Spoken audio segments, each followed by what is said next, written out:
Halo Sobat Lingkungan, salam lestari. Masih dengan saya Syahbani Abdullah Amir, HSE Koordinator di Central System Consulting. Kita akan membahas terkait dengan limbah domestik atau air limbah domestiknya. Air limbah domestik ini adalah air sisa kegiatan dari kehidupan kita sehari-hari, misalnya dari toilet, dari kamar mandi, dari aktivitas masak dan lain sebagainya. Ini perlu menjadi perhatian semua pihak karena air limbah domestik ini bukan dihasilkan dari industri saja, tapi kita semuanya, masyarakat gitu kan. Dari aktivitas kita sehari-hari, dari perumahan, dari restoran dan lain sebagainya akan menghasilkan air limbah domestik yang seringkali belum terkelola sesuai dengan ketentuan regulasi atau ketentuan peraturan perundangan.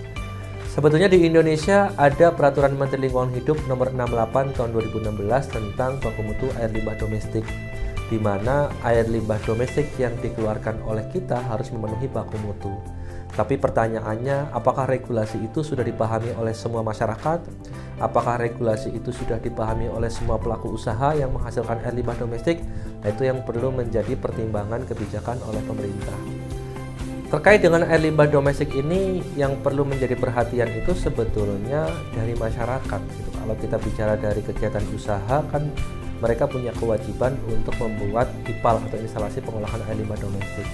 Namun bagaimana yang dari masyarakat, bagaimana yang dari perumahan, siapa yang bertanggung jawab untuk melakukan pengolahan? Nah, ini yang perlu menjadi perhatian serius sebetulnya.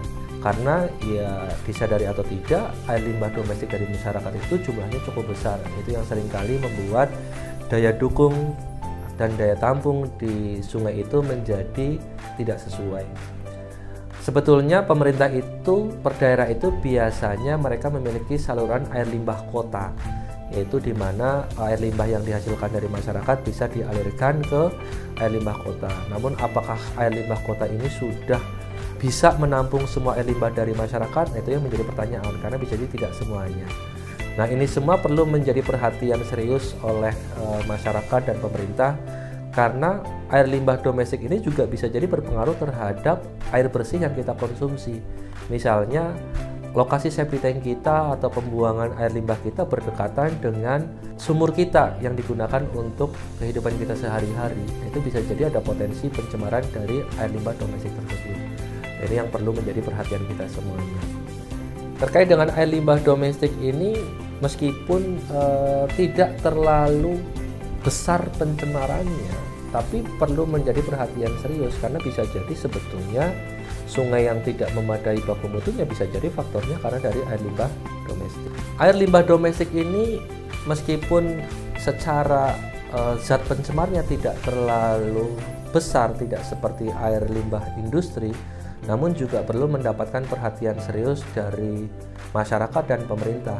Misalnya, apakah nanti ada kewajiban dari pemerintah terhadap pengembang-pengembang perumahan, di mana pengembang perumahan juga diminta untuk membangun suatu IPAL komunal misalnya. Itu juga bisa menjadi pertimbangan kebijakan pemerintah. Karena meskipun zat pencemarnya tidak terlalu banyak dan tidak terlalu besar, ini juga akan mempengaruhi daya dukung dan daya tampung badan perairannya.